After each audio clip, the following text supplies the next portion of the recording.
Vamos lá. Hoje, então, nós vamos estar continuando, né? Malaquias. Hoje, a ideia é que a mensagem não seja tão exaustiva como tem sido as anteriores, até porque nós, ao final da mensagem, nós estaremos compartilhando da ceia do Senhor, né? Então, nós precisamos reservar um tempinho para a ceia. Então, hoje nós estaremos compartilhando do verso 5 de Malaquias, capítulo 1, até o último versículo desse capítulo, até o verso 14. Então, nós estaremos abordando praticamente 10 versículos hoje, amém? Então, vamos lá. Do verso... Glória a Deus. Vamos lá. Malaquias, capítulo 1, do verso 5 ao verso 14. Nós já tivemos oportunidade de falarmos sobre esse texto, falarmos sobre esse assunto. Eu acredito que em pelo menos 3 oportunidades, embora em uma delas a gente foi assim exaustivo, quando nós estávamos falando sobre a restauração do culto, ou provavelmente quando nós estamos falando sobre o princípio do dízimo no Novo Testamento, nós também utilizamos. Então, provavelmente você deve ter escutado sobre esse assunto quando nós ensinamos sobre a restauração do culto, a restauração do temor, como se comportar ou como se portar na casa de Deus. Então, não é mais um texto desconhecido dos irmãos. E se for, né, nós vamos estar lendo juntos, versículo por versículo, tentando explicar, tentando ensinar para vocês do que se refere esse texto. Antes, é bastante importante você e eu entendemos o seguinte. Tanto a exposição de Malaquias, capítulo 1, do verso 5 ao verso 14, quanto capítulo 2, provavelmente os primeiros versículos, se não me engano até o verso 9, também está falando praticamente do mesmo assunto. Se nós tivéssemos tempo, nós estaremos indo então direto, né, até o versículo 9 do capítulo 2, porque então agora Deus vai demonstrar para o povo de Israel aqui, né, que era o povo de Deus, vai tentar demonstrar que a prática do culto deles era uma prática de culto com falta de honra e a prática do culto que não estava agradando ao Senhor. Então, a prática do culto, ela reflete ou revela muito como está o coração do povo. Então, Deus vai mostrar agora, e o próprio Deus mesmo mostrando, que ele não estava se agradando do culto deles. Mostrando para mim e para você de que o entendimento errado sobre o amor de Deus, ou o entendimento errado sobre o que é o amor, na perspectiva cristã, vai produzir um culto enfadonho, vai produzir um culto que não agrada a Deus. Então, muitas vezes, nós vamos olhar para o nosso culto, o nosso estilo de vida cristão, ou o estilo de vida que nós temos como igreja, e nós, às vezes, não vamos identificar o que Deus está falando, porque eles também não identificaram, tanto que eles vão questionar o Senhor nas indagações do próprio Deus. Deus vai mostrar para eles aonde que estava acontecendo a falta da honra, a falta de reverência, a falta de temor, e eles vão estar questionando Deus, mas onde, mas quando, nós não estamos entendendo. Nós lemos também um pouco sobre a carta de João, né, em Apocalipse para as 7 igrejas, e quando ele escreve a carta de Éfeso, nós vemos que a prática de igreja que eles estavam tendo também era uma prática boa. Inclusive, provavelmente, uma das melhores práticas que nós poderíamos ter de igreja. E a Bíblia diz então, no texto, que o Senhor que andava no meio da igreja verificou que, embora eles tinham muitas coisas boas, eles tinham perdido o primeiro amor. Ou seja, eles tinham abandonado o amor bíblico, ou aquele amor que nós estamos tentando resgatar, tentando ensinar, que é o amor fundamentado na pessoa de Deus, o amor que é Deus. E não apenas experimentando o amor que Deus pode repartir conosco, que nós podemos experimentar de várias dimensões, como o amor na família, o amor entre o homem e uma mulher, o amor do pai com os filhos, assim por diante. Okay? Então, se nós pudéssemos colocar um tema para essa exposição de hoje, talvez nós poderíamos dizer assim, o culto que glorifica Deus. Tá? Qual é o culto que glorifica Deus? Então, o culto que glorifica Deus está fundamentado na compreensão correta e bíblica do aspecto do amor de Deus. Por quê? Porque nós só podemos, como nós falamos desde o Salmo 63 no início do culto, como nas canções que nós cantamos, nós só podemos amar a Deus porque Ele nos amou primeiro. Então, toda a expressão de culto, na verdade, é resultado da compreensão do amor de Deus por nós. Mais uma vez. Se você não está entendendo como o Senhor te ama, logo, o culto que você está oferecendo, o que vamos oferecer, Deus vai dizer que Ele não se agrada. Deus vai dizer que é enfadonho. E nós vamos estar vendo exatamente isso, tá? Então, o tema seria o culto que glorifica a Deus. Eu quero também dar honra a um grande homem de Deus que tem me ajudado a compreender isso, através, claro, dos seus materiais, que é é chamado de Reverendo Augusto Nicodemos. Um grande homem de Deus que tem me ajudado bastante. Ele tem, inclusive, um livro na exposição de Malaquias. E muito do que vou compartilhar com vocês é aprendido com ele. Amém? Então, se você também quiser fazer isso, você tem acesso a esse material, você pode comprar, adquirir esse material também. Amém? Vamos lá.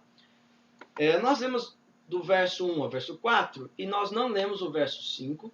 E o verso 5, ele não tem, digamos assim, uma importância tão grande para o assunto que nós vamos falar, mas ele está inserido num contexto geral dos versículos que nós vamos ler.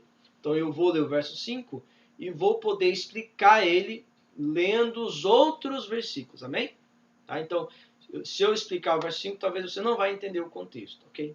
O verso 5 diz assim: E com os vossos próprios olhos havereis de contemplar tudo o que vos afirmo, e exclamareis: Grande é Yahvé, até mesmo muito além das fronteiras de Israel. Tá? Então, esse texto parece um texto bem fora, né, do que nós tínhamos trabalhado do verso 4, mas o que Deus vai começar a, digamos assim, a explicar é que o nome de Deus deveria ser santo para Israel, de maneira que as nações, olhando para Israel, iam verificar que é um povo santo, então ia verificar que existe um Deus santo, tá? É essa a ideia, tipo assim, o meu nome um dia será grande para todos, mas deveria ser grande para vocês. Então é algo que Deus vai trabalhar em cima disso. Deus usou a nação de Israel para glorificar o seu nome. E, claro, existem vários outros motivos para que Deus fez isso, né? A vinda do seu filho, a lei de Moisés, várias coisas. Mas uma das coisas era que a nação de Israel fosse um exemplo para as outras nações, de uma nação que experimenta amor de Deus, experimenta libertação, como foi durante muitos anos, através de muitos reis, como Davi, como o próprio Salomão, e assim por diante. As nações tinham medo de Israel, mas também a ideia não era só que demonstrar, né, um certo temor, mas também demonstrar como o nome de Deus é grande.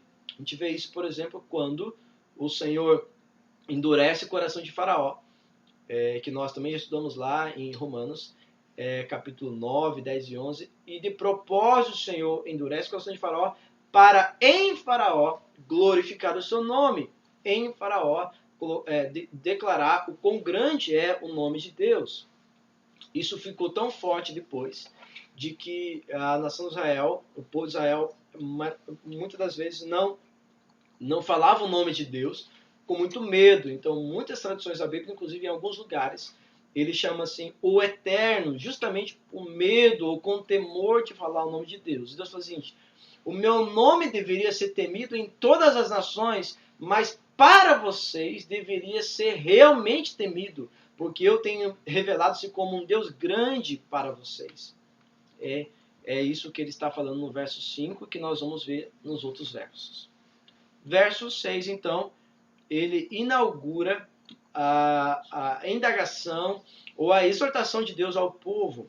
Começa assim, verso 6. Ora, o filho deve honrar o pai, e o servo o seu senhor. Se eu sou o vosso pai, onde está a honra que me é devida? Se eu sou o senhor e mestre, onde está o temor, o respeito para comigo? Ou a reverência ao meu nome? E quem está questionando? Questiona o Senhor dos Exércitos. E é bastante interessante também notar que ele diz assim, questiona quem? O santo. Questiona o Deus, não. Ele faz uma referência ao nome de Deus como o Senhor dos Exércitos. E quando Deus faz referência, quando existe referência à Bíblia sobre o Senhor dos Exércitos, Deus está falando sobre o seu poder e sobre a sua autoridade. Amém? A vós, sacerdotes, ora, sois vós que desprezam o meu nome. Vamos lá. Lembre que no verso 1 ao verso 4, o questionamento de Deus é que o povo estava questionando no coração deles o seu amor. E Deus responde de que maneira? O meu amor por vocês não pode ser questionado. Por quê? Porque só o fato de vocês ainda estarem vivos é porque eu vos amei. Né? Então, a resposta de Deus, eu amo vocês porque o meu amor é soberano, e tudo aquilo que nós já aprendemos. E agora Deus está mostrando que Deus tem um problema com os sacerdotes. E qual é o problema? Vocês estão desprezando o meu nome, vocês estão desonrando o meu nome, porque vocês me chamam de pai, e eu sou, mas se eu sou pai de vocês, cadê a honra? Se eu sou o Senhor dos Exércitos, e se eu tenho autoridade sobre vocês, cadê o respeito para comigo? Cadê o temor? Então Deus está realmente olhando para o coração do povo e verificando que já não existe mais honra, já não existe mais reverência. E a pergunta é, como que o Senhor está verificando isso através do culto? Então agora, a partir do verso 7, Deus vai demonstrar que Deus está verificando que não há mais temor, não há mais honra, porque o culto que eles estavam demonstrando demonstrava falta de honra e falta de temor. Uma nota de esclarecimento bastante importante é que talvez você poderia fazer essa pergunta, como eu fiz, e provavelmente aqueles que estão lendo atentamente o Antigo Testamento conseguem perceber que o sacerdote que ele se refere aqui ao Antigo Testamento não é a mesma coisa do que o sacerdote no Novo Testamento. Então, isso significa que esse texto não se aplica a nós. Sim e não. Sim, porque a Bíblia diz que tudo que foi escrito para nosso ensino foi escrito. Também porque as Escrituras dizem em Apocalipse capítulo 5, verso 9, que o Senhor nos comprou com o seu precioso sangue e nos constituiu como reino sacerdotal, ou seja, sacerdotes. Também porque no livro de Pedro, capítulo 2, verso 9, Pedro diz o seguinte, e vós sois geração eleita, sacerdócio real. E também Pedro diz que nós, como sacerdotes, devemos apresentar ao Senhor sacrifícios espirituais. Ou seja, nós não somos sacerdotes como no Antigo Testamento, tá? E eu logo vou explicar um pouquinho melhor qual é o serviço sacerdotal no Antigo Testamento, Mas sim, somos sacerdotes, porque todos somos comprados com o sangue, pelo sangue de Jesus, e o Senhor nos colocou numa categoria de comparecer, como diz Hebreus, diante do trono da graça, com ousadia, com o coração lavado pela água da palavra de Deus, mas todos os cristãos, todos aqueles que foram redimidos, regenerados pelo poder do Espírito, todos aqueles que creram em Jesus como suficiência para a sua salvação, todos aqueles que foram justificados pelo sangue de Jesus ou pelo sacrifício de Jesus, receberam o poder de serem chamados filhos de Deus e podem sim comparecer por intermédio de nosso sumo sacerdote Jesus Cristo ao trono da graça, aos santos dos santos. Então, essa palavra, ela sim, está direcionada a todos os cristãos, porque todos os cristãos são sacerdotes, mas também está direcionada aos líderes, porque o sacerdote naquela época era um tipo de liderança, digamos assim, sacerdotal no aspecto do ministério, nos aspectos espirituais, ou seja, em relação ao culto. Então, o sacerdote também está falando dos líderes. Então, essa palavra se aplica tanto à liderança, embora em alguns momentos ele vai falar de maneira específica aos líderes, e ora ele vai falar de maneira geral para todos os sacerdotes. Ou seja, esse texto, ou esse ensinamento, essa exortação, está relacionada tanto aos líderes, que têm que dar exemplo, com certeza, mas também a todos os cristãos que são chamados a ser sacerdotes no Novo Testamento. Amém? Tendo dito isso, vamos para o verso 7. Então o Senhor vai dizer, mostrar para eles como que o Senhor está verificando que há falta de honra. No que? Onde? De que maneira? Amém? Verso 7. Trazendo comida impura ao meu altar, e ainda assim indagam, de que maneira te desonramos? Você percebe que eles estavam fazendo o culto, nós vamos ensinar um pouquinho sobre isso, mas eles não estavam conseguindo enxergar que nesse culto que eles estavam fazendo, estavam desonrando o Senhor. Tanto que eles vão perguntar, como? Né? Assim como eles também indagavam lá, como que o Senhor tem nos amado? Ou seja, o que o Senhor está verificando é o coração, mas como que o Senhor vê o coração? Através da prática.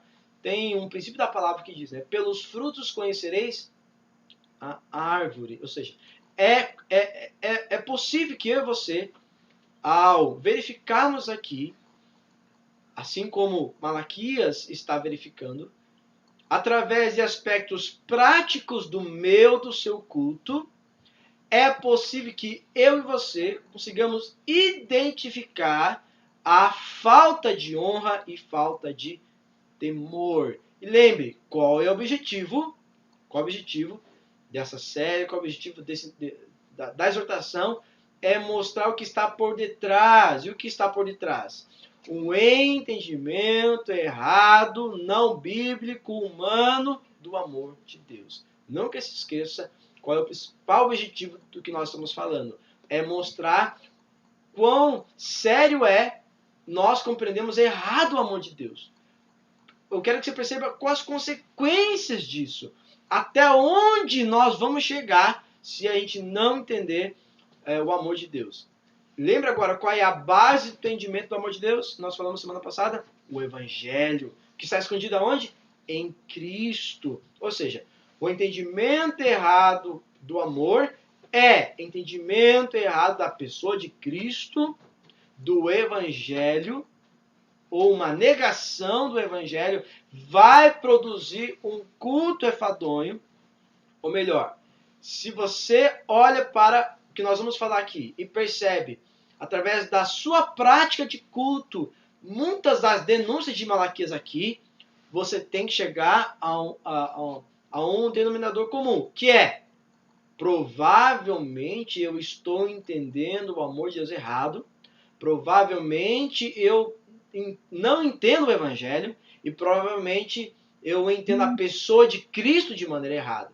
Então, Ele vai falar lá em Efésios, né, na carta de Efésios, arrependa-te, lembra-te de onde caíste e volte a praticar as primeiras obras, ou seja, volta ao primeiro amor, ou seja, volta ao entendimento bíblico do evangelho que está escondido em Cristo, que eu orientei você está lendo, né? Romanos 8, verso 39, na verdade, verso 31 ao 39, que diz: porque o amor do Senhor está escondido em Cristo. Aleluia. Então eles perguntam: como, Senhor, estamos fazendo isso? De que maneira estamos trazendo comida impura? Do que o Senhor está falando? Nós não estamos entendendo. E Deus vai mostrar. Quando de fato estás declarando que a mesa do Senhor é sem importância e desprezível? Eles estavam falando isso no coração. Amém? Verso 8. Quando ofereceis em sacrifício um animal cego, presta atenção, isto não é errado? E quando ofereceis animais aleijados ou doentes, isso também não é errado? Ora, vai e apresenta-os ao vosso governador humano. Será que ele ficará feliz com tal presente? Ele terá satisfação em atendê-los? Questiona o Eterno. Então vamos lá. Você tem que lembrar que Deus revelou-se a Moisés, trazendo a lei, e dentro dos aspectos da lei existia os princípios ou as leis que regiam o culto. Você não pode esquecer que Deus levou Moisés e ficou 40 dias no monte, e Deus falou para Moisés: Moisés, olha para os céus. Isso está revelado tanto em Êxodo quanto em Hebreus. Olha para os céus. E Moisés olhou para os céus e o Senhor disse: vê o que você está vendo aqui. Você vai fazer uma maquete na terra do que está vendo no céu. Isso é tão verdade que no livro de Hebreus diz que o Senhor Jesus, o sumo sacerdote, entrou no verdadeiro tabernáculo, ou seja, o verdadeiro tabernáculo está onde? No céu, onde o Deus está, onde o Cristo está, amém? Onde existe, né? Apocalipse 4, Apocalipse 5, o culto, onde os santos estão contribuindo através de suas orações, harpas e taças. Mas essa maquete que Moisés viu do céu, Deus mandou fazer na terra. Como que era o nome disso? Tabernáculo, chamado Tabernáculo de Moisés, ou algumas traduções vão dizer tenda do encontro, ou tenda da aliança, mas talvez o melhor é tabernáculo mesmo. E o povo de Israel eram divididos, não era divididos, mas era uma maneira de a gente entender, né? O povo de Israel, na verdade, é uma família, a família de Jacó. E a família de Jacó tinha 13 filhos, mas como um dos filhos era uma mulher, eles acabavam contando 12, né? Então, 12 tribos de Israel, ou seja, 12 filhos de Israel, os 12 filhos homens de Israel. Lembra que Deus alterou o nome de Jacó para Israel, por conta da sua aliança com Abraão, e para que Deus pudesse testificar e confirmar a aliança que ele tinha, demonstrando que Israel era assim pai de muitas nações, assim como Abraão também era chamado de Abraão, depois de Abraão, assim como era Sarai, depois Sara. Então eram 12 filhos, e dessas 12 tribos, 12 filhos de Israel ou de Jacó, Deus escolheu uma tribo chamada tribo de Levi. E a tribo de Levi, então, não deveria trabalhar nas guerras, não deveria trabalhar na lavoura. Pelo contrário, a tribo de Levi seria separada para trabalhar exclusivamente nas coisas do Senhor, nas coisas do tabernáculo, nas leis que regiam o culto, as leis cerimoniais, tá? Ou algumas leis de purificação. Basicamente, Deus escolhe Arão, e os filhos de Arão seriam então essa ordem do sacerdote, do sumo sacerdote, e todos os filhos, chamados filhos de Levi, então seriam todos os meninos. Pois, claro, tem toda uma regra, mas só para você entender, essa tribo foi escolhida para trabalhar de maneira específica e especial com as coisas do templo, com as coisas do culto. Tá? Então, o que seria o culto? O culto, basicamente, era sacrifício de animais. Tá? Então, todo o trabalho dos levitas, do sacerdote, era dia e noite, digamos assim, trabalhando para o culto que ainda estava obscuro, ainda estava difícil de entender, porque a Bíblia diz que essas coisas eram sombra das que viriam, porque é só uma maquete do que viria a ser o verdadeiro tabernáculo no céu. Tá? Vamos lá. Então, o que era o culto do Antigo Testamento? Era sacrifício de animais. E na lei de Moisés existia um rito, existia todo um ritual, toda uma maneira correta e bíblica de lidar com o culto. E esse tabernáculo existiam vários elementos de explicação para nós no Novo Testamento. Mas nós poderíamos dizer o seguinte, que existia, então, o caminho chamado, né, essa região externa do tabernáculo, onde tinha, então, a porta, depois da porta você tinha ali o altar de sacrifício, logo à frente, à direita, nós tínhamos a pia de bronze, logo à frente nós tínhamos, então, um lugar já fechado, inclusive, era tão fechado que tinha cortinas que você não conseguia ver nada para a parte de dentro.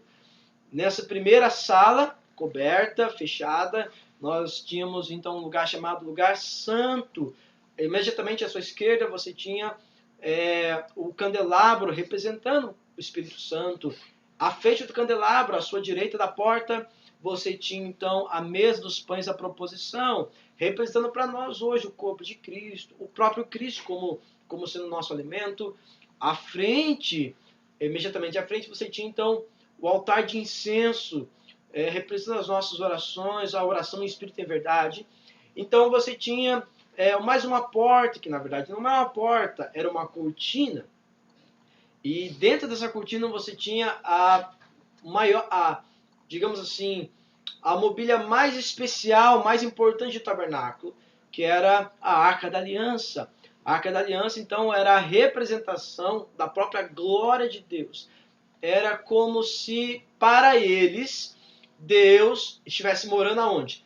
Exatamente nesse lugar, chamado Santo dos Santos. E o sumo sacerdote poderia entrar nesse lugar chamado Santo dos Santos só uma vez por ano, no Yom Kippur, no dia do perdão. Tá? Então, só para você lembrar mais ou menos do que Deus está falando. O que Deus está dizendo? Deus está dizendo que os sacerdotes e os levitas e também o povo, o que eles estavam fazendo? Eles estavam burlando o rito do culto, ok? Através do quê? Através de apresentar esses elementos de sacrifício que era literalmente o elemento do culto, de maneira errada, ou seja, de maneira contrária à lei dada a Moisés. E Deus está falando, vocês acham que eu não estou vendo isso? Então tenta imaginar você.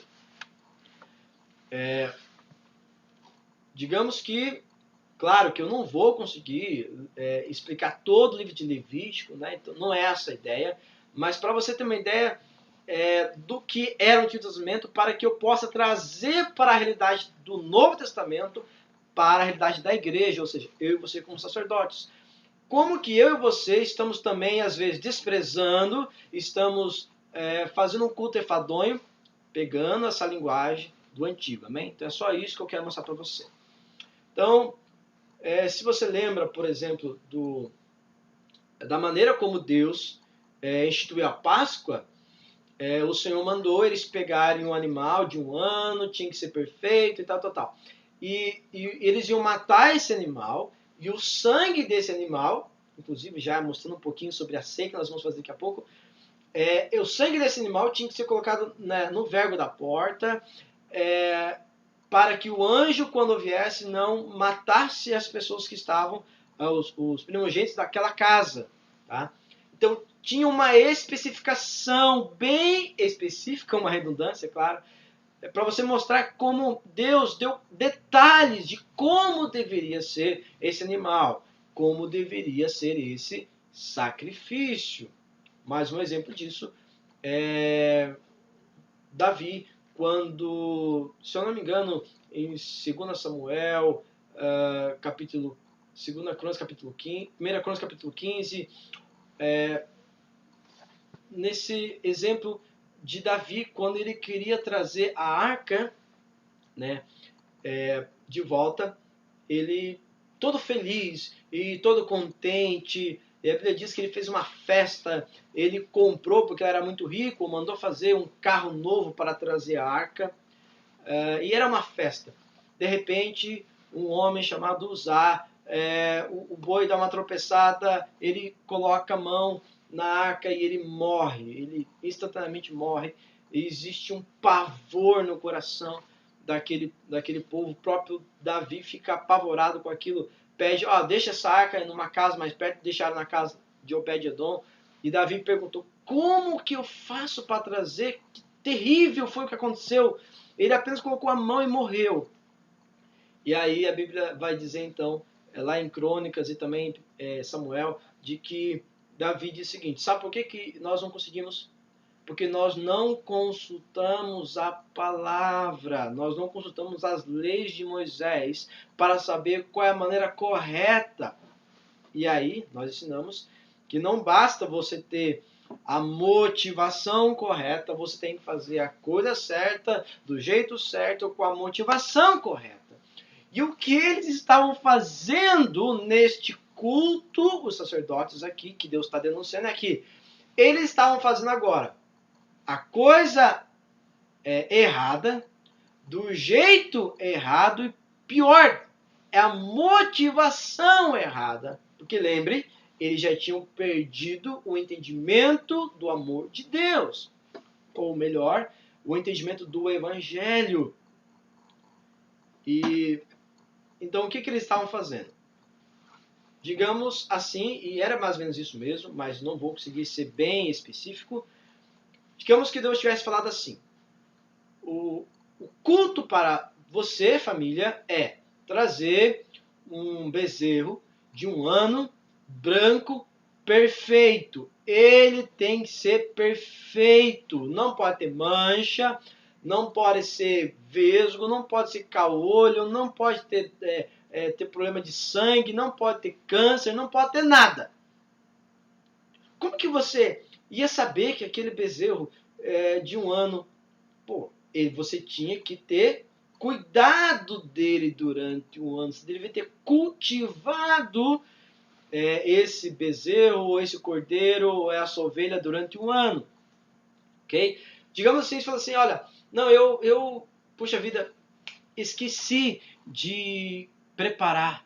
Está chegando a hora de fazer meu sacrifício, para que o Senhor me perdoe, para que o Senhor receba meu culto. O que queriam fazer? Eles procuravam um cordeiro de aproximadamente 1 ano e compravam. Daí chegava lá nessa pessoa que vendia, eu preciso desesperadamente comprar um bezerro, comprar um cordeiro, comprar uma ovelha. Como eu disse, não consigo dar detalhes agora, mas só para você ter uma ideia. E aí, essa pessoa que quer vender, quer saber de vender, não quer saber se Deus vai agradar do seu culto. Ele está vendendo, ele só quer saber de lucrar.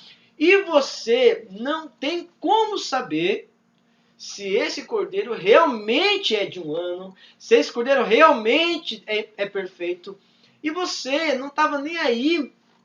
Digamos que você ainda tem uma boa intenção, embora, como digitado, de boas intenções o inferno está cheio. Você tivesse uma boa intenção, é o seguinte, não, eu vou perguntar para ele. Você perguntava para o dono, olha, esse cordeiro que eu estou comprando, ele é perfeito? Ele tem 1 ano? Tente imaginar, se não fosse, o dono iria dizer. Muitas das vezes não ia dizer, porque senão ele não ia vender. E ele ia perguntar assim, mas para que você está perguntando? Não, porque eu vou sacrificar ele. Pensa você, vendedor. O cara vai sacrificar. Por que tem que ser perfeito? Então, assim, ele poderia mentir. Mas o que está acontecendo aqui com esse povo era muito pior. Não apenas não perguntavam, não questionavam, eles estavam dizendo assim, literalmente, não estou nem aí. Eu estou apresentando um cordeiro, ele é mais ou menos branquinho, mais ou menos de 1 ano, é mais ou menos, só perdeu uns dentes, não escuta muito bem, e parece que ele é meio caolho. É basicamente isso que eles estavam fazendo. E Deus está dizendo o seguinte: vocês acham que eu não estou vendo? E lembre que para que o sacerdote pudesse entrar no lugar santo dos santos, ele teria que ter feito sacrifício por ele mesmo, pela família dele, de maneira perfeita. Porque se ele chegasse no santo dos santos, não tendo feito sacrifícios perfeitos, ele morreria. Ele morreria nesse lugar chamado Santo dos Santos. Inclusive, algumas tradições vão dizer que esse sumo sacerdote era amarrado uma cordinha na sua cintura e um sininho também, de maneira que se parasse de tocar o sino, ele parou de se mover. Ou que se ele demorasse demais lá, então, como exige a chance do sacerdote morrer, eles puxavam a cordinha. E provavelmente muitas das vezes isso deve ter acontecido, como no exemplo de Uzá que eu mencionei. Então, só para você entender o que é que estava acontecendo e por que Deus está denunciando. Um exemplo disso no Novo Testamento, como você já sabe, eu já falei várias vezes, é quando Jesus entra no templo, o que ele vê? Ele vê os cambistas vendendo, fazendo comércio. Existia uma chance, a gente vê isso no Antigo Testamento, se alguém morasse muito longe, ele até existia uma chance dele, a viagem era muito longa, ele comprar realmente um animal para sacrifício. Mas esse animal deveria ser examinado por ele que estava comprando. Só que é o seguinte, digamos que você examinou e você não é bom nisso e para você está perfeito o animal. O que o sacerdote, o serviço levítico deveria fazer? Deveria receber esse animal e antes de sacrificá-lo para purificar o seu pecado e para que Deus recebesse o seu culto, o sacerdote deveria verificar. E o sacerdote, examinando aquele animal, deveria perceber se ele está limpo, se ele tinha as especificações da lei. E o que os sacerdotes e os levitas estavam fazendo? Estavam fazendo de qualquer jeito. Já não dava mais moral se o animal estava perfeito, se o animal estava puro, se o animal era branco, se era feio, se era caolho, se era vesgo. E Deus está dizendo o seguinte: vocês estão recebendo o animal impuro, vocês estão recebendo o animal vesgo, caolho, surto, e vocês acham que eu não estou vendo? É basicamente isso que estava acontecendo. Amém, irmãos? Então já eu vou tentar ensinar para mim e para você, de maneira bem prática, como que isto pode estar acontecendo na minha, na sua vida também. Amém? Verso 9. Acompanhe comigo. Suplicai, pois, agora mesmo graça e favor de Deus, para que tenha compaixão de nós. Com esse tipo de oferta, será que ele vos atenderá? Indaga o Senhor dos exércitos. Irmãos, eu uma vez escutei algo assim que levei tempo para concordar, que diz o seguinte: a pessoa que mais atrapalha o crescimento da igreja, a pessoa que mais resiste ao crescimento da igreja, a pessoa que impede o crescimento da igreja. Aí você ficava escutando: quem será? Será que é o Satanás? Será que os homens? E eu escutei isso há muito tempo atrás. É o Espírito Santo. O Espírito Santo é a pessoa que mais resiste ao crescimento e à maturidade da igreja. Por quê? Porque o Espírito Santo, Tiago capítulo 4 diz que o Espírito Santo ele é sensível. E quem está tabernaculando em nós é a pessoa do Espírito Santo. E o Espírito Santo não é uma força, não é uma energia, não é o cosmos, como se faz na teologia liberal ou em outras teologias. O Espírito Santo da teologia bíblica é a pessoa de Deus, o mesmo Deus Santo que estava no Santo dos Santos, tabernaculou na sua igreja. Então você vai perceber como é terrível o fato de muitas vezes eu e você estamos também considerando as coisas do culto desprezíveis. Então vamos lá. Como uma das coisas práticas que revela uma falta de zelo pelo culto, uma falta de zelo pelas coisas do Senhor. O que eles estavam fazendo aqui? O que muitas vezes que eu e você mesmo fazemos. E lembre que o que está por detrás, o que está fundamentando esse desprezo é um entendimento errado da pessoa de Deus, do seu amor e do seu evangelho. Amém? Então, algumas vezes eu perguntei assim para algumas pessoas, por que você deve ter reparado isso, minha compreensão de crente ou de evangélico, antes do que o Senhor me alcançasse, sempre estava relacionado com olhar para o terminal de ônibus e ver aquelas pessoas engravatadas, vocês lembram disso? E com uma Bíblia gigante debaixo do braço. Raramente a gente vê isso, né? Hoje em dia tem celular, tem pessoas que provavelmente, né, tem vergonha mesmo de usar a Bíblia debaixo do braço e tal. Mas você tinha então aquelas pessoas que usavam a sua melhor roupa para ir para o culto e ir de terno. Claro que a gente sabe que muitas das vezes tinha religião, tinha competição para ver quem é mais bonito, tudo bem. Mas eu quero que você entenda a ideia. Qual é a ideia? A ideia é se arrumar, porque você vai comparecer diante de Deus.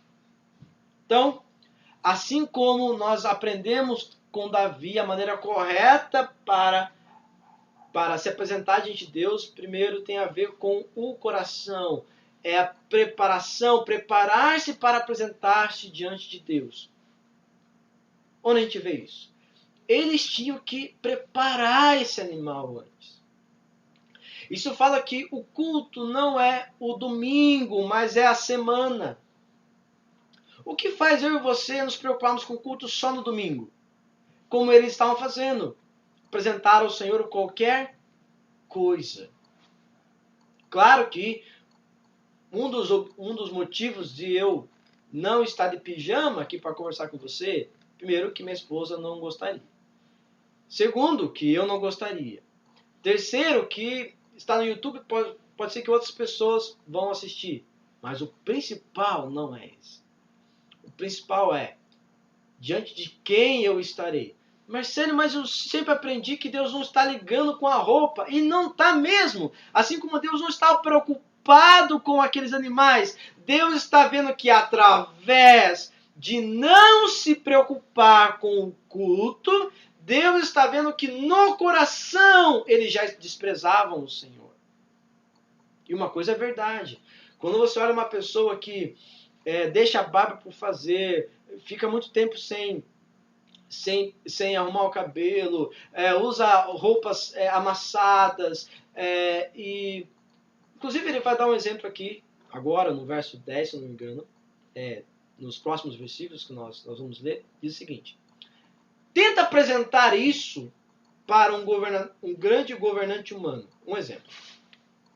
Quem aqui que diante de um juiz, numa audiência, e aquela audiência depende da sua vida, você vai ser preso ou não, você vai se prestar de qualquer maneira.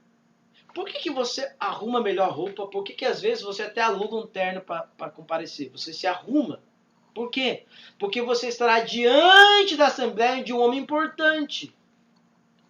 Então, a preparação para o culto mostra quem Deus é para você. Já aconteceu de você fazer assim, ó, eu estou falando que já aconteceu comigo. Então, por isso que a Bíblia diz, né? Lembra de onde caíste, se arrepende e volta. Mas depois já aconteceu com você, de você falar assim, poxa vida, tem culto hoje. Já aconteceu com você? Já aconteceu comigo. E não foi uma vez, nem várias vezes. Onde você fala, poxa vida, hoje se eu pudesse eu não ia. Ou, por exemplo, como na ocasião da ceia, nós sempre tentamos lembrar os irmãos uma semana antes da ceia para que você tenha uma semana para se preparar. Mas você esqueceu e só lembrou da ceia quando você chega lá no culto e vê o copinho. Meu Deus, esqueci da ceia. Hoje aconteceu com a sua oferta, de você pagou suas contas, você comprou pizza, você comprou roupa, aí você chega lá no culto, todo mundo ofertando, você esqueci minha oferta. É disso que eu estou falando.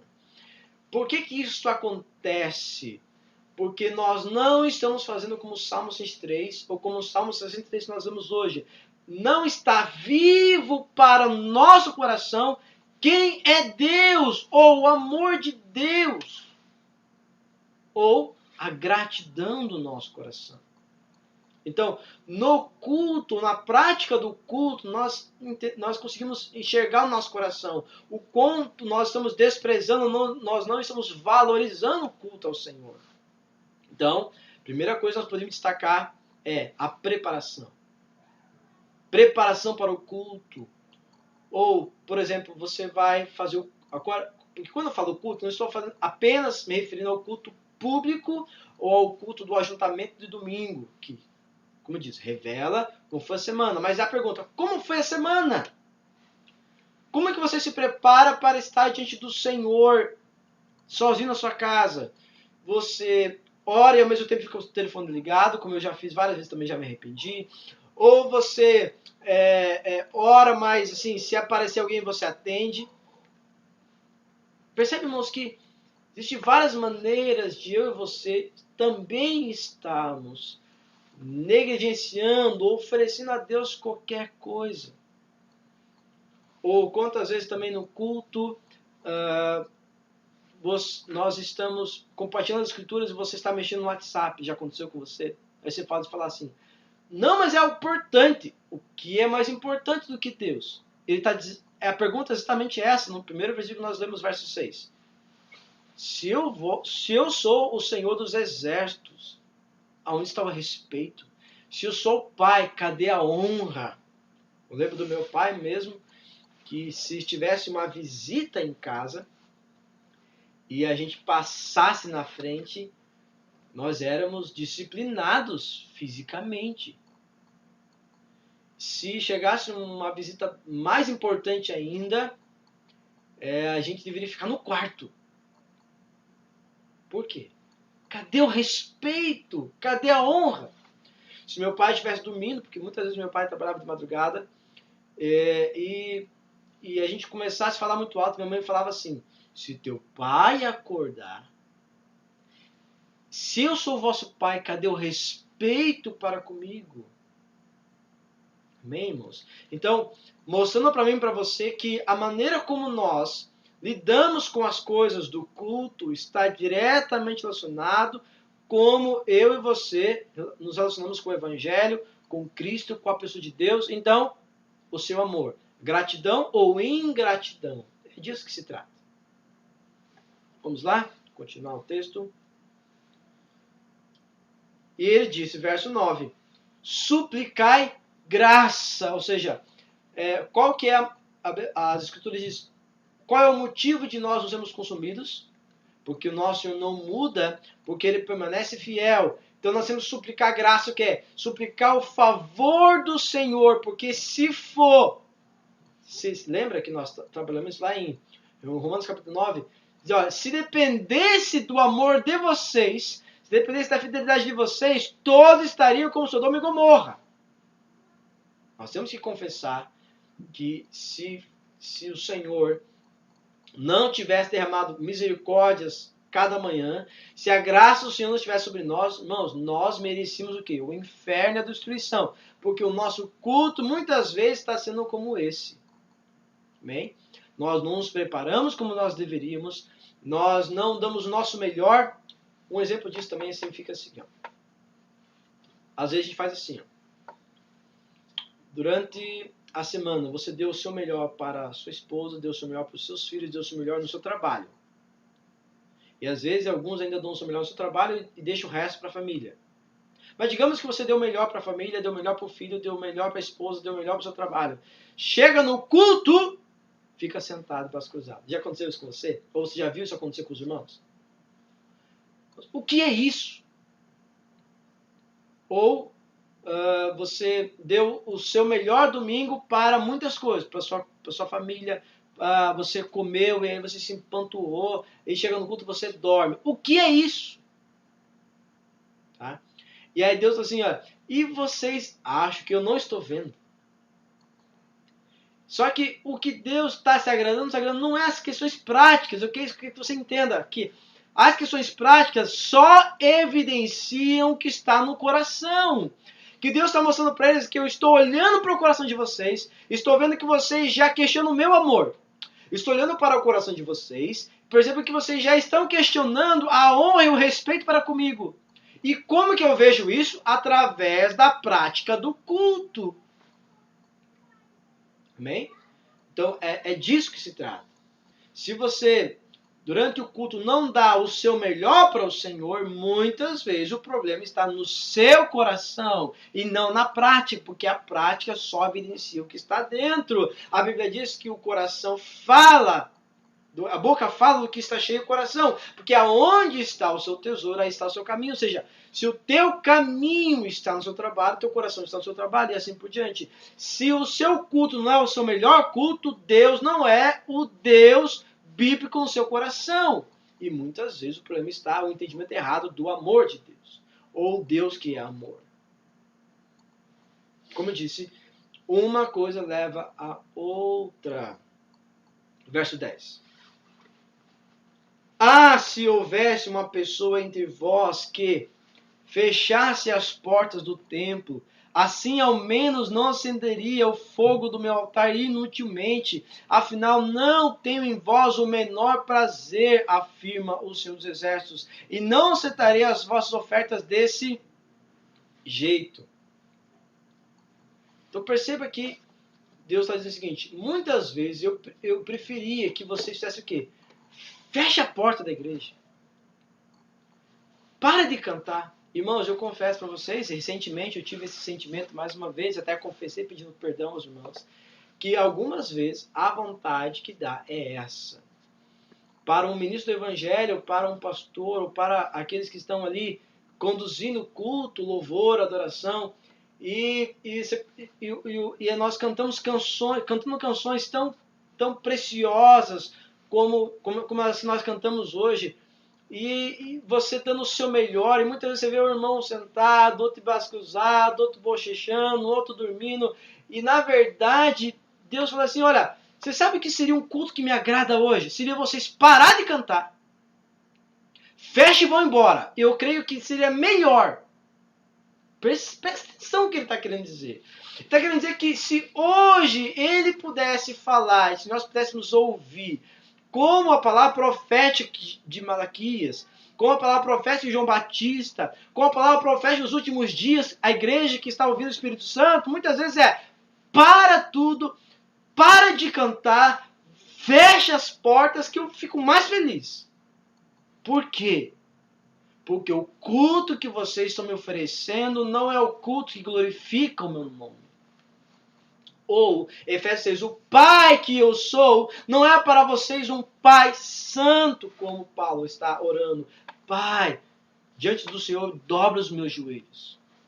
Ou como dizia Moisés, tira a sandália dos seus pés porque o lugar que está é santo. Ou como dizia Jacó, meu Deus, o Senhor estava neste lugar e eu não sabia, terrível é este lugar. É Betel, casa de Deus. Irmãos, eu, muitas vezes, me senti assim. E aqueles que estão sensíveis ao Espírito Santo, muitas vezes, vão ter que orar, verso 9. Suplique graça. Senhor, tem misericórdia de nós. Nos perdoe, nos ajuda. Por isso que quase todas as vezes a oração que eu faço antes do culto é conduz o culto. Porque nós, de nós mesmos, não temos nada para oferecer. Por isso que o verdadeiro culto é resultado, é resposta do entendimento correto do Evangelho. O entendimento correto do Evangelho coloca eu e você no lugar de humildade, de sujeição, de submissão, nós somos carentes de misericórdia, de graça todos os dias. E quando o Evangelho está vivo no meu coração, como posso eu comparecer diante do Senhor de mãos vazias? Senão, no mínimo, de gratidão eterna, como nós começamos o culto hoje, Salmo 50, verso 23. Aqueles que oferecem ao Senhor a sua sincera gratidão me honram. Por isso que a Bíblia diz, Salmo 100, apresentar diante de Deus, primeiro como? Com ações de graças.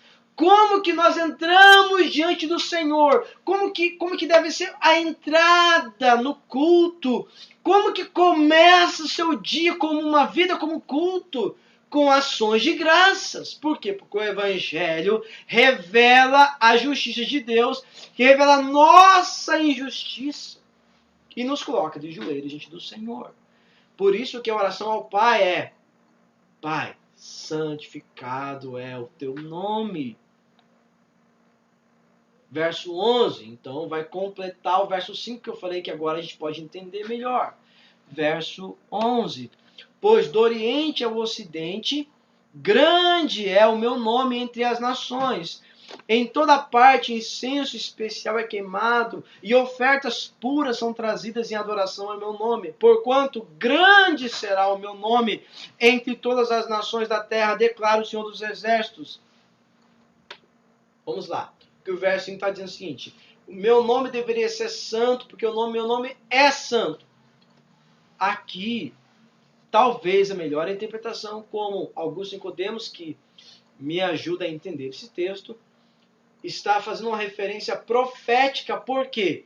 Porque Deus, nessa época onde está sendo escrito esse texto, não era cultuado em outras nações, senão somente na nação de Israel. Mas as Escrituras dizem que quando o Senhor virá, ele será rei de todas as nações. E todo joelho se dobrará, toda língua confessará. Ou seja, mesmo aqueles que os transpassaram vão ver ele chegar e todo joelho vai se dobrar. Ou seja, haverá um dia onde o nome do Senhor será o maior nome de todas as nações. Mas, verso 12 diz: mas vós profanais o meu nome, quando dizeis, a mesa de Deus é impura e seu alimento é desprezível. Ou seja, quando nós consideramos as coisas do culto normais e comuns como todas as outras, nós chegamos a comparar as coisas do culto com filme, com... Por exemplo, quantas vezes você já ouviu, eu mesmo já falei, por exemplo, assim, nossa, se você estivesse no mundo, você estaria dançando, e aqui você está dançando. Nós estamos comparando, não se compara. Porque para nós o nome de Deus deveria ser santo. Significa que o culto para nós, ou as coisas espirituais, nós podemos dizer a palavra, nós podemos estar falando de um louvor, nós podemos estar dizendo da comunhão entre os irmãos, de todos esses elementos que nós temos do culto hoje, como o culto público, o culto familiar, reunião de oração, a meditação da palavra, ouvir a palavra, cânticos, hinos espirituais, todos esses elementos do culto espiritual e o culto Novo Testamento, com os elementos da graça do culto que nós temos hoje, são para nós, deveria ser para nós santos, deveria ter para nós uma conotação santa. Deus está dizendo, vocês consideram as minhas coisas santas desprezíveis. Quando? Quando você vai para um culto, como eu já mencionei, de qualquer jeito, quando você não se prepara, quando você não dá honra à palavra, quando você conversa no meio da palavra, quando você não leva... Nós estamos chegando a um nível que nós não levamos nem a Bíblia para o culto. Nós dizemos, vai ter lá. Nós não somos como os bereanos, que nós ouvimos a palavra domingo, vamos ouvi-la de volta só domingo. Quando a gente pergunta qual é o versículo que foi lido semana passada, nós não lembramos. Por quê? Porque nós não temos a palavra de Deus como palavra de Deus. Porque se nós tivéssemos, nós honraríamos. Se o Senhor é o Senhor, cadê a honra? Se eu sou o vosso Pai, cadê o respeito? Tá? Quando nós dormimos, quando nós cochilamos, quando nós não levantamos para o culto.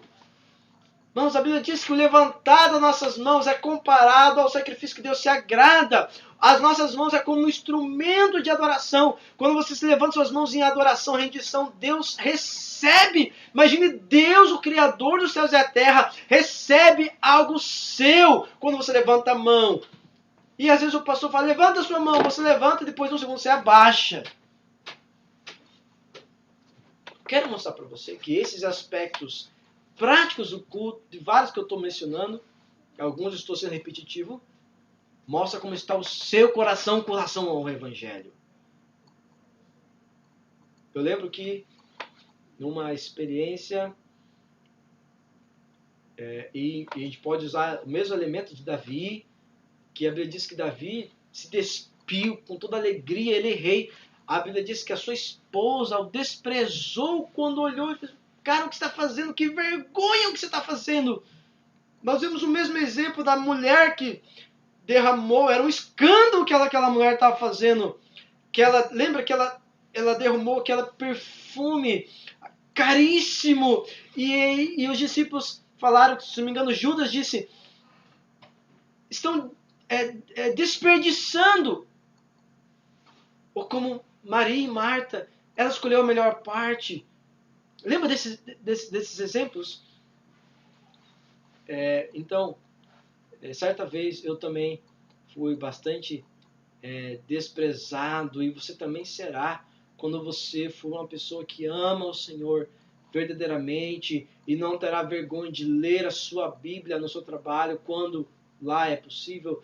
Você não terá vergonha de testemunhar do Senhor quando for possível no seu trabalho ou na sua vizinhança, ou como nós cantamos, eu vou gritar para todo mundo ouvir, te amo.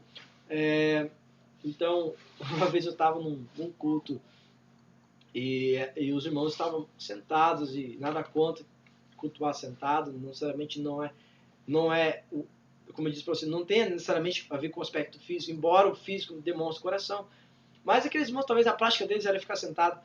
E aí o irmão começou ali na adoração, eu olhei para o outro irmão, o irmão olhou para mim e nós falamos assim, nós somos gente de Deus, o Senhor está aqui?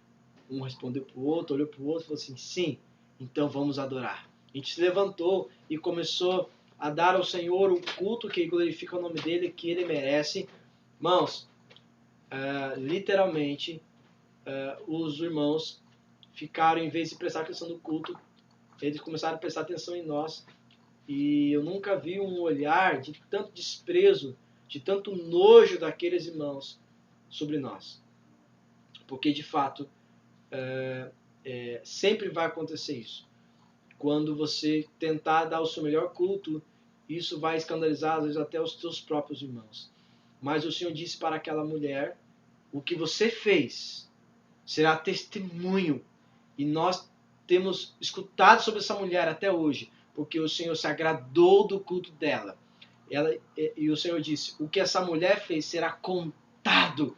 Amém? Então, irmãos, eu prefiro ser bem reconhecido nos céus pelo meu Senhor e ser maltratado e ter, né, os maus olhos sobre mim, até dos meus próprios irmãos, mas oferecer um culto que agrada ao Senhor. Ele foi tão terrível assim, a consequência na vida da mulher, da esposa de Davi. A Bíblia diz que ela ficou infrutífera, ela não teve filhos porque ela fez aquilo, porque ela desprezou o culto de Davi. Tão terrível é isso. Então, mostrando para mim e para você que quando se trata das coisas do Senhor, ele merece o melhor. Por quê? Porque ele merece. Eu tenho dito algo que parece redundância, mas não é. O Senhor é digno de louvor, porque ele é digno. Pensa um pouco nisso, você vai entender. O Senhor é digno de louvor, porque ele é digno. Tá? É basicamente isso. Vamos lá, para nós concluirmos. Então, verso 13, verso 14. E ainda murmurais. Que canseira. Isso aqui eu também já fiz, já me arrependi e tenho me arrependido direto.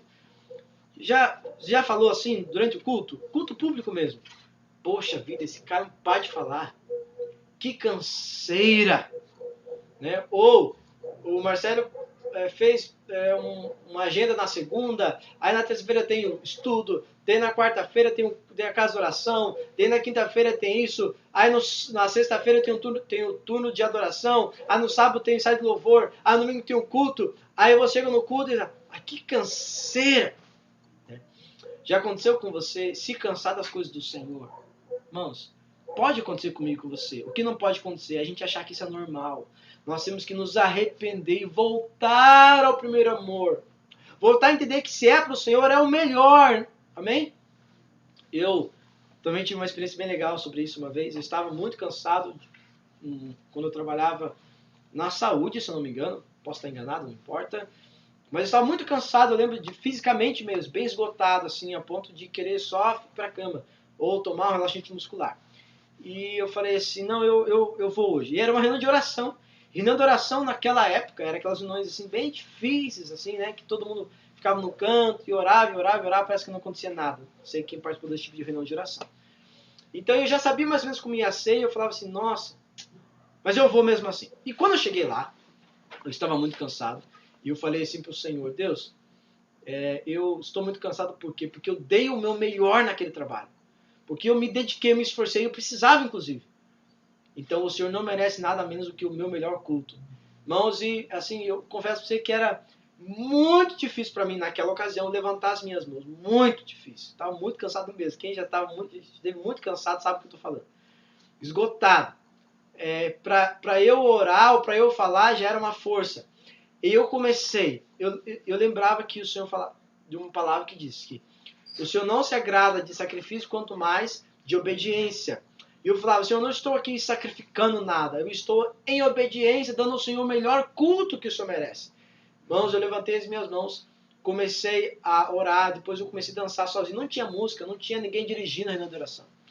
Eu lembro que esse, com certeza, foi uma das maiores experiências que eu tive na comunhão do Senhor. Por quê? Porque Deus vê um coração que, como aquela mulher, está despejando nos seus pés o melhor. E qual é a motivação, irmãos? O amor. É aquilo que nós estamos falando desde o início. Então, zombais, né? Acusa o Senhor dos Exércitos. Continuação do verso 13. Quando? Quando trazeis como oferta animais roubados, aleijados e doentes, e ofereceis isso em sacrifício. Imaginais mesmo que eu deveria aceitá-los de suas mãos? Questiona o Senhor. Então, nós já falamos, né, desse tipo de animais, o que significa isso? É trazer qualquer coisa. Uma coisa também que eu nunca entendi direito, eu confesso para os irmãos, é quando você chegava na hora da oferta, e lembrando, né, sobre oferta também, que oferta, como você já aprendeu, é uma das maneiras de demonstrar honra. Você dá o seu melhor oferta, e eu já tenho ensinado aos irmãos, se não traz o seu melhor, nem traga. Como diz o Senhor disse aqui, eu prefiro que você nem traga. Porque se não for o seu melhor, tá, é falta de honra, é falta de respeito para comigo. Mas eu lembro que muitas vezes você acaba esquecendo de levar a oferta, já pode acontecer por vários motivos, e um dos motivos é a falta de honra. Mas assim, daí o irmão falou assim, não, se você não tem, presta do irmão. Como assim? Fizeram essa proposta para Davi. Davi diz o seguinte, não darei ao meu Senhor algo que não me custe. Não, se a oferta não dói em você, provavelmente a tua oferta não tem coração. Então, eu sempre achei estranha essa ideia de a pessoa, não, eu vou dividir a minha oferta com você. Claro que para a criança tem o cunho de ensino, né? Se está teu filho ali, você vai pegar a sua oferta e vai dividir com ele, mas quem está dando é você, claro, mas ele está aprendendo, aí tranquilo. Mas você fazer isso com adultos, não, eu tenho 10 reais aqui, pega 5, você dá 5, eu dou 5. Aonde que a honra na oferta do outro que está pegando emprestado? Aonde? Então, isso não funciona, irmãos. Isso aí é mera religião. Então, esse é um outro exemplo que eu posso dar para você também. Amém? Verso 14. Para concluir, então, a exposição de hoje. Maldito seja o enganador que, tendo no rebanho um macho sem defeito, promete oferecê-lo, mas acaba sacrificando para mim um animal defeituoso ou doente. Adverte o Eterno dos Exércitos, pois eu sou o grande rei, E o meu nome deve ser temido entre todas as nações da terra. Ano que vem, se o Senhor nos der graça, nós vamos estudar escatologia. E uma das coisas da escatologia tem a ver com os dias do fim, ou, na era do milênio, nós vamos aprender que ainda haverá culto ao Senhor, e ainda haverá oferta, ainda haverá isso. Nós vamos aprender. E uma coisa interessante, pegando por final esse versículo 14, eu quero mostrar como isso é grave no Novo Testamento. E eu vou usar um exemplo terrível na Bíblia de Ananias e Zafira. Qual é o problema? Se você lembra de 2 Coríntios capítulo 8, a Bíblia diz que aqueles irmãos, na sua profunda pobreza, deram-se a si mesmo e muito mais do que tinham, inclusive. Porque a Bíblia, o Senhor disse que eles estavam... Paulo ia recolher uma oferta lá. E nós podemos fazer a comparação com Ananias e Zafira. O Senhor disse assim, através de Pedro: se você não tivesse vendido a sua propriedade, não seria tua. Eu exigi para você, Ananias e Zafira, que você vendesse a casa. Não. Qual foi o problema? Foi o problema seguinte, que quando você vendeu, você falou assim, não, eu vou vender e eu vou dar tudo para a obra do Senhor. E aí, quando você viu aquele dinheirama todo, você falou o seguinte, não, os apóstolos nunca vão saber que aquilo que eu estou dando não é 100%. Exatamente o que você viu no Antigo Testamento. Você percebeu isso? Tendo o melhor, deu o pior. O que o Senhor está dizendo é o seguinte, o problema é que vocês não é nem o fato de que vocês compraram o cordeiro errado. Vocês compraram ele sem examinar. O problema é que vocês têm no curral a melhor ovelha e traz qualquer uma. Nós vemos a mesma coisa em Caim e Abel. Se você tivesse feito da maneira correta, de verdade eu teria aceito. É claro que eu teria aceito, Caim, se você tivesse feito que nem Abel. Abel trouxe das primícias, do primeiro, do mais importante. Significa que Abel primeiro deu o Senhor antes que ele mesmo comesse. Por isso que eu gosto muito do culto de domingo pela manhã. Porque antes mesmo que a gente comer... Irmãos, eu até poderia ter comido hoje, não seria pecado, mas eu nem tive tempo, porque eu dediquei primeiro as coisas ao Senhor. Se você tem o hábito também, faça isso, irmãos. Eu tenho me arrependido do Senhor, muitas vezes eu tenho acordado, e eu tinha aprendido assim com o Benihim, né, de acordar e falar, bom dia, Espírito Santo. Obrigado por mais esse dia. Mas muitas vezes, sabe o que eu tenho feito? Eu preciso me arrepender e eu estou tentando mostrar para você a prática disso. Primeira coisa, você acorda e vai ver a mensagem do WhatsApp. O que é falta disso? Falta de honra. O meu nome é grande para você, então o meu é o melhor. Então, o que o Senhor fez com a Ananias e Zafira? Matou. Meu Deus, que terrível! Você consegue entender por que o Espírito Santo resiste tanto ao nosso crescimento? Porque se ele vier como ele veio em Atos, ele mata todos nós. Ele diz, fecha isso aí, porque não tem honra, não tem respeito. Então, o problema de Ananias e Zafira não é eles ter dado metade ou menos do que eles venderam da propriedade. Foi eles ter o melhor e ter dado o pior. E ter dito como aqui no verso 14, vocês falam para mim, eu vou dar o melhor, mas quando vocês trazem o pior. E o Senhor está perguntando, vocês acham que eu não estou vendo isso? Vamos. Então, nós temos que falar como Davi no Salmo 139. Senhor, sonda o meu coração. Vê se há em mim algum caminho mau, mas guia-me pelo teu caminho eterno. E assim como nós temos aprendido, volte e meia falando o mesmo assunto, qual que é o maior mandamento? Amar a Deus. Então vamos lá, irmãos. Se amar a Deus é o maior mandamento, qual é o pior e o mais terrível dos pecados? Não amar a Deus. Então mais uma vez a gente volta no mesmo assunto. Qual é o problema? O problema é que nosso entendimento sobre o amor de Deus está não tão bíblico como deveria. Por quê? Porque o evangelho que nós temos no nosso coração não é um evangelho tão cristocêntrico como deveria. Por quê? Porque o Cristo que nós amamos e seremos não é o Cristo bíblico revelado nas Escrituras como deveria ser. Nós temos que fazer o quê? Assim como escrito na carta a carta de João para a igreja de Éfeso: arrependa-te, volta à prática das primeiras obras. Amém? Então, concluindo, né, verso 14. Então, nós vamos ainda falar semana que vem do capítulo 2 ao verso 9, se não me engano, verso 1, verso 9, mostrando basicamente a mesma coisa, mas nós vamos encerrar hoje mostrando para você que entender errado o evangelho, entender errado o amor, vai produzir um culto que não agrada a Deus, a ponto de Deus dizer: eu desprezo e prefiro que vocês nem façam. Essa aqui é a verdade. Mas nós devemos suplicar, como diz no verso 9, nós devemos: suplique graça. A palavra do Senhor declara no Tiago, capítulo 4, aqueles que a si mesmos se humilham. Salmo 51, a Bíblia diz: com o coração quebrantado e contido, o Senhor não despreza. Então nós precisamos disso, irmãos. Como também diz Tiago, capítulo 4, sujeitavos a Deus, mas ele vai dizer o seguinte: remove o riso fácil. Sabe o que significa? Muitas vezes a gente sai do culto: o culto foi bom, o culto foi agradável, o culto foi alegre, mas para quem foi? Para você ou para o Senhor? Porque se o culto é para o Senhor, pergunte para Ele se Ele se agradou do culto. Não pergunte para você nem para o pastor: o que você achou do culto hoje? Eu achei legal. A pergunta é: por que foi legal? Por que você acha que foi legal?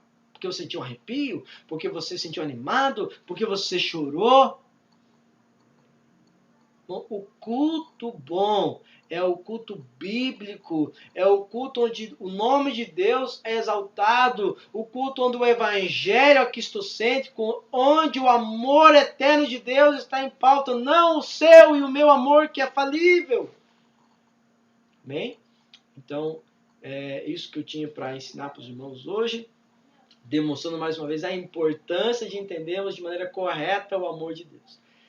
Então, concluindo essa fase, nós falamos da importância de termos o amor bíblico, o amor correto, e nós percebemos que como Deus leva a sério essas questões. E o que está por detrás é o coração, mas a prática mostra o coração. Amém? E se prepare, porque no capítulo 2 nós vamos falar de algo mais difícil do que o entendimento correto do amor de Deus. Se prepare, porque no capítulo 2 nós vamos falar sobre um questionamento no coração deles que está produzindo esse coração tão irresponsável com o Senhor e tão endurecido para com o Senhor, que tem a ver com o entendimento errado sobre a justiça de Deus, ou um Deus que é justo, tá? Então, cenas para os próximos capítulos.